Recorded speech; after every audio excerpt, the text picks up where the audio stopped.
We are going to start with second chapter of Indian economy, that is objectives of 5-year plans. So in the previous chapter what we have done is कि 1947 के पहले या pre independence era में या फिर during independence हमारे India की क्या कंडीशन थी, ठीक है। And in this chapter objectives of 5-year plans में हम लोग करेंगे 1950 से लेकर 1990 तक इंडिया की क्या कंडीशंस थी, उसमें what was the planning that was followed for Indian economy, ठीक है। सबसे पहले government adopted the technique of progressive economic planning.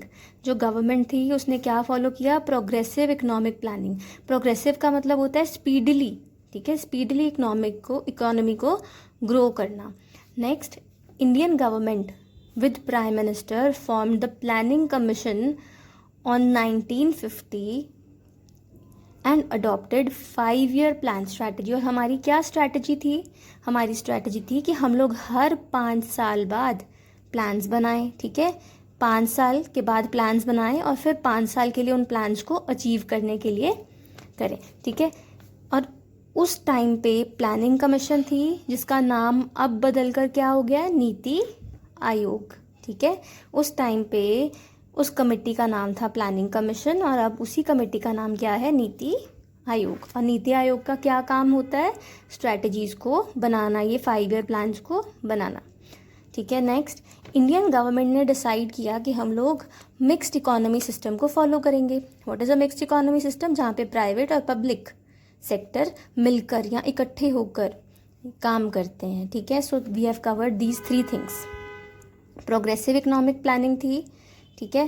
Planning commission बनाई गई जो 5-year प्लान्स बनाती थी और मिक्स्ड इकोनॉमी सिस्टम को फॉलो किया गया, ठीक है। You can write these 3 points in the introduction of your questions related to this chapter.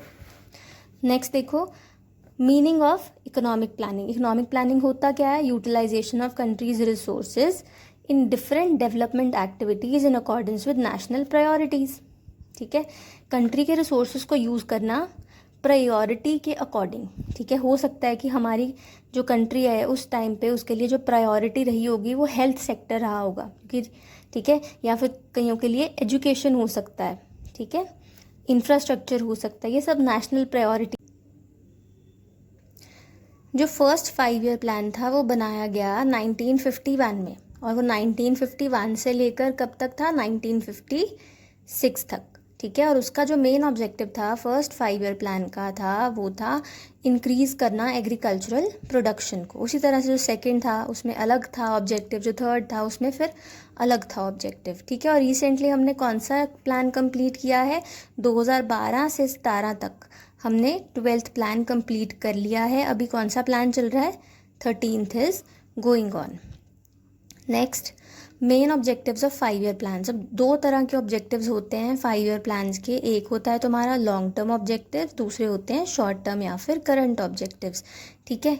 जो 5-year प्लान का ऑब्जेक्टिव है, ठीक है, 1951 to 56, ये शॉर्ट टर्म ऑब्जेक्टिव्स हैं, मतलब ये आने वाले कुछ सालों में आप लोग इनको अचीव करोगे।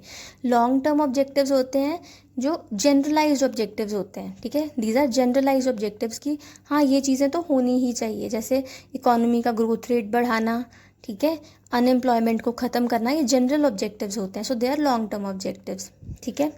इसी तरह से डिफरेंट प्लान्स के जो थे वो डिफरेंट ऑब्जेक्टिव्स थे। जैसे फर्स्ट प्लान का था एग्रीकल्चरल प्रोडक्शन को इंक्रीज़ करना, सेकंड का था इंडस्ट्रियल प्रोडक्शन के ऊपर फोकस। 2017 का जो अभी आपका जो प्लान फिनिश हुआ है 2017 में 12 से 17 तक का जो प्लान हमारा फिनिश हुआ है उसका मेन ऑब्जेक्टिव था पॉवर्टी को रिड्यूस करना या फिर जॉब्स को क्रिएट करना, और भी इसके अलावा बहुत सारे ऑब्जेक्टिव्स थे, ठीक है। Rest we'll be doing main objectives of 5-year plans. क्या ऑब्जेक्टिव्स थे 5-year प्लान्स के, we'll do it tomorrow. Thank you.